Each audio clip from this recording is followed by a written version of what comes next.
Hi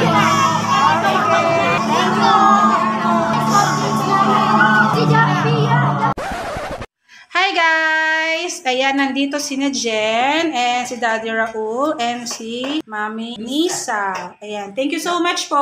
And also with Michael, yung aming groom. So, dito tayo para kita-kita sila.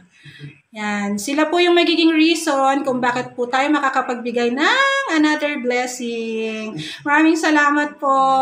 And see you sa wedding ni Jen. Punta kami ng Quiapo Church ngayon. Park muna ako doon. Wait na lang ako doon sa loob. So, alam niyo naman na kami po ay matagal ng deboto ng Nazareno. Siyempre, mag-share tayo ng blessing dito sa Quiapo.